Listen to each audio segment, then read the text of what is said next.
Model paper की series में आज हम देखने वाले हैं कक्षा 8 विषय हिंदी का मॉडल पेपर, जो कि बोर्ड द्वारा जारी किया गया है।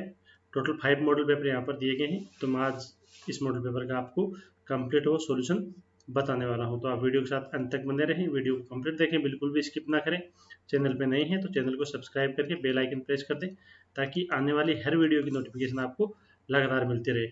और हाँ, विज्ञान और गणित के जो मॉडल पेपर हैं उनकी वीडियो मैंने बना दी है, जो मेरे चैनल पे आपको मिल जाएंगे, और उनकी लिंक भी डिस्क्रिप्शन बॉक्स में दी गई है, वहाँ से भी आप उन वीडियोज़ को देख सकते हैं। तो चलिए ये मॉडल पेपर हम शुरू करते हैं।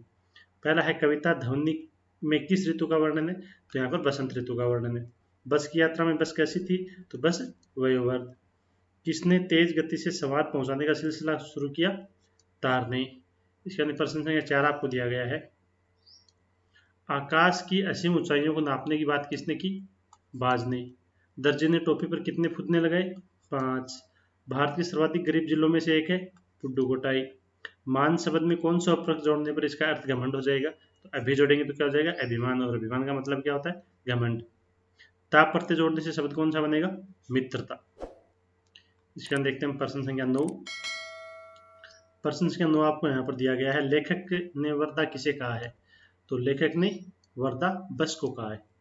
अगला है दीवानों की हस्ती कविता में ऐसी कौन सी बात है जो आपको सबसे अच्छी लगी? तो यहाँ पर दीवानों की हस्ती कविता में दीवानों मस्ती सबसे अच्छी लगी, जो सब सुख दुख सहते हुए मस्त रहते हैं और अपना प्यार लुटाते रहते हैं। अगला है चिड़िया अपनी चोंच में क्या दबाई हुई थी? तो चिड़िया अपनी चोंच में तिनका दबाई हुई थी।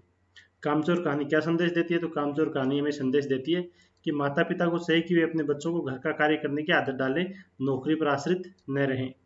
जमीला बीबी ने क्या चलाना शुरू किया? तो जमीला बीबी ने साइकिल चलाना शुरू किया था। क्वेश्चन नंबर 14, निम्नलिखित शब्दों के विलोम शब्द लिखिए। कोमल का विलोम शब्द क्या होता है? कठोर। अनुचित का उचित हो जाएगा। 15 है निम्नलिखित शब्दों के 3-3 पर्यायवाची शब्द लिखिए। पेड़ का पर्यायवाची शब्द वृक्ष, तरु, साखी। आकाश का पर्यायवाची शब्द नभ, गगन, अंबर, आसमान, व्योम। आप कितने भी लिख सकते हो यहाँ पर। इसके बाद है प्रश्न संख्या 16। प्रश्न संख्या 16 आपको दी गई। कवि पुष्पों की तंद्रा और आलस्य दूर हटाने के लिए क्या करना चाहता है? तो इसका आंसर हम लिखेंगे कवि किशोरों रूपी पुष्पों की तंद्रा व आलस्य दूर हटाने के लिए अपने शोभन भरे कोमल हाथ उन पर फेरना चाहता है और उन्हें एक मनोहर प्रभात का संदेश देना चाहता है। 17 नंबर का क्वेश्चन है हम धूल उड़ाते जहां चले से कवि का क्या तात्पर्य है? तो हम धूल उड़ाते जहां चले से कवि का तात्पर्य है कि जिस ओर भी बलिदानी वीर बढ़ते हैं उस ओर केवल उनका अस्तित्व ही दिखाई देता है। उनके जोश भरे उठे कदमों से सारे वातावरण में धूल छा जाती है। इसके अंदर क्वेश्चन नंबर 18 आपको दिया गया। आधुनिक संचार के साधन पत्रों का मुकाबला क्यों नहीं कर सकते? तो इसका आंसर हम लिखेंगे आधुनिक संचार के साधनों में telephone, SMS, mobile, fax, email आदि के द्वारा संदेश भेजे जा सकते हैं, लेकिन उनका रूप स्थायी नहीं होता, जबकि पत्र का रूप क्या होता है? स्थायी होता है, तथा पत्र इन साधनों के मुकाबले सस्ता पड़ता है। अगला है बाज जिंदगी भर आकाश में उड़ता रहा, फिर घायल होने के बाद वह उड़ना क्यों चाहता था? तो इसका आंसर हम लिखेंगे बाज जिंदगी भर आकाश में उड़ता रहा, फिर घायल होने के बाद वह इसलिए उड़ना चाहता था क्योंकि वह साहसी था और जिंदगी में हार नहीं मान रहा था। इसके बाद देखते हैं प्रश्न संख्या 20। प्रश्न संख्या 20 आपको यहाँ पर दी गई। निम्नलिखित शब्दों का प्रयोग करके एक एक सार्थक वाक्य बनाइए। अथवा में है यहाँ पर शब्दों के बहुवचन लिखे। तो बालक, धरती, देवता, चंद्रमा, इनसे आप सार्थक वाक्य बना सकते हैं।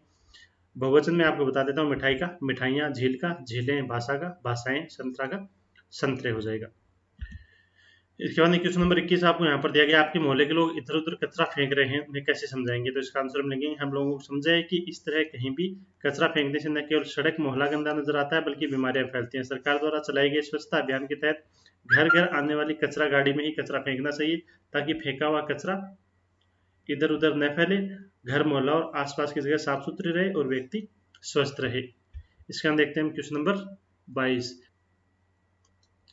क्वेश्चन नंबर 22 आपको यहाँ पर दिया गया है। सड़क दुर्घटनाएं वाहन चालकों की किन गलतियों से होती है? प्रमुख 5 गलतियां बताइए। तो इसका आंसर हम लिखेंगे सड़क दुर्घटनाएं प्राय इन गलतियों से होती है। निर्धारित गति से अधिक तेज वाहन चलाना, यातायात संकेतों का उल्लंघन करना, नशीले पदार्थों का सेवन कर वाहन चलाना, गलत ओवरटेकिंग करना और थकान होने पर भी वाहन चलाना। इसके बाद देखते हैं क्वेश्चन नंबर 23।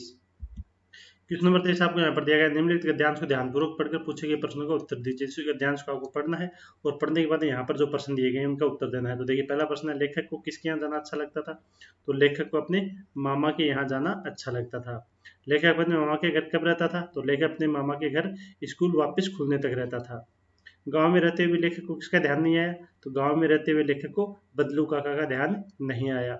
लेखक लंबी अवधि तक अपने मामा के यहाँ क्यों न जा सका? तो इसका आंसर हम लिखेंगे लेखक के पिता की एक दूर शहर में बदली होगी, इसलिए वह अपने मामा के यहाँ नहीं जा सका। इसके अंदर रखा है क्वेश्चन नंबर 24। क्वेश्चन नंबर 24 में आपको यहाँ पर दो अथवा में दिए गए हैं, इनकी आपको सप्रसंग व्याख्या करनी है। तो मैं यहाँ पर जो पहला दे रखा है इसकी व्याख्या आपको करके बता देता हूँ। इसकी व्याख्या में हम लिखेंगे, प्रसंग लिखेंगे, यह सवैया नरोत्तम दास द्वारा रचित सुदामा चरित पाठ से लिया गया है। इसमें सुदामा की दीन दशा देखकर श्री कृष्ण द्रवित हो उठने की स्थिति का वर्णन किया गया। व्याख्या करेंगे हम। श्री कृष्ण ने सुदामा को सिंहासन पर बैठाकर उनके पैरों को धोने के लिए हाथ लगाया तो देखा कि पैरों में विवाहियां फट रही हैं, पैरों में कांटे चुभे हुए हैं। वे उन्हें बार बार देखते रहे, कहने लगे कि हे मित्र, अब आपने महान दुखों को उठाया, तुम अभी तक मेरे पास क्यों नहीं आए? अपने मित्र सुदामा की दीन दशा देखकर सब पर करुणा करने वाले श्री कृष्ण द्रवित होकर रो उठे। सुदामा के पैर धोने हेतु प्रात में लाया हुआ जल उन्होंने छुआ तक नहीं और अपने आंसुओं से ही सुदामा के पैर धो डाले। इसके अंदर देखते हैं नेक्स्ट क्वेश्चन।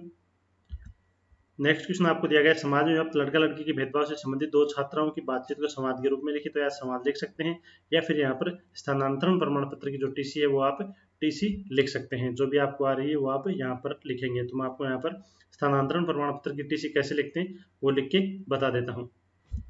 तो स्थानांतरण प्रमाण पत्र की टीसी लिखने के लिए आप यहाँ पर लिखेंगे सेवा में श्रीमान प्रधानाध्यापक महोदय, राजकीय माध्यमिक विद्यालय, जो भी आपका स्कूल है या तो आप स्कूल का नाम लिख सकते हैं या फिर जो भी आपको प्रश्न में स्कूल दी गई है उसका नाम यहाँ पर आप लिख देंगे। विषय लिखेंगे टीसी प्राप्त करने हेतु प्रार्थना पत्र। महोदय, निवेदन है कि मैंने आपके विद्यालय से 8वीं कक्षा उत्तीर्ण कर ली है, अब मैं 9वीं कक्षा में अन्य विद्यालय में प्रवेश लेना चाहता हूँ, इसलिए मुझे टीसी यानी स्थानांतरण प्रमाण पत्र की आवश्यकता है। इसके आगे हम लिखेंगे अतः प्रार्थना है कि मुझे टीसी देने की कृपा करें। प्रार्थी यहाँ पर आपका नाम आ जाएगा और यहाँ पर आप दिनांक है वो लिख सकते हैं। इसके अंदर देखते हैं हम नेक्स्ट क्वेश्चन। नेक्स्ट में आपको यहाँ पर दिया गया है निम्नलिखित किसी विषय पर 150 शब्दों में निबंध लिखिए या यहाँ पर कहानी दी गई है। तो आपको निबंध या कहानी जो भी आती है वो आप यहाँ पर लिख सकते हैं। 4 ऑप्शन दिए गए हैं, चारों में से एक निबंध लिखना है आपको, या कहानी अगर आपको आती है तो चारों में से आप एक कहानी लिख सकते हैं। तो मैं यहाँ पर आपको गणतंत्र दिवस का निबंध वो लिख के बता देता हूँ। निबंध लिखने के लिए हम सबसे पहले यहाँ पर लिखेंगे प्रस्तावना। प्रस्तावना में लिखेंगे जब से हमारा देश स्वतंत्र हुआ है तब से 15 अगस्त को स्वतंत्रता दिवस और 26 जनवरी को गणतंत्र दिवस के रूप में मनाया जाता है। 26 जनवरी के दिन भारत का अपना संविधान लागू हुआ था और हमारे देश में लोकतंत्रात्मक शासन प्रारंभ हुआ था। तो ये हम प्रस्तावना लिखेंगे। प्रस्तावना के बाद में यहाँ पर हम मनाने का ढंग लिखेंगे। 26 जनवरी के दिन प्रातः से सायंकाल तक प्रत्येक नगर कस्बे और गांव में उत्सव मनाए जाते हैं। शिक्षण संस्थानों में ध्वजारोहण किया जाता है जिसमें सब शिक्षक और विद्यार्थी मिलकर भाग लेते हैं। गाँव और नगरों में प्रभात फेरियां निकाली जाती हैं। राज्यों की राजधानी में राज्यपाल राष्ट्रीय झंडे को फहराते हैं। देश की राजधानी दिल्ली में जनपद पर यह दिवस बड़ी धूमधाम से मनाया जाता है। यहाँ पर भव्य परेड होती है और अनेक झांकियां निकलती हैं। इसके अलावा और भी आप यहाँ पर कुछ शब्द जोड़ना चाहिए अपनी तरफ से जोड़ सकते हैं। आगे लास्ट में हम लिखेंगे उपसंहार। यह दिवस हमें इस बात की याद दिलाता है कि हमें अपने राष्ट्र की स्वतंत्रता और लोकतंत्र की रक्षा करनी चाहिए। हमें अनुशासन में रहकर सभ्य नागरिक की तरह आचरण करना चाहिए। तो ये था मॉडल पेपर हिंदी का, जिसका सारे आंसर हमने देख लिए हैं। वीडियो कैसा लगा आप कमेंट करके जरूर बताएं। चैनल पे नए हैं तो चैनल को सब्सक्राइब कर बेल आइकन को प्रेस कर दें और ऑल को सिलेक्ट कर दें ताकि आने वाली हर वीडियो की नोटिफिकेशन वो आपको लगातार मिलते रहे। मिलते हैं अगले वीडियो में, तब तक के लिए धन्यवाद।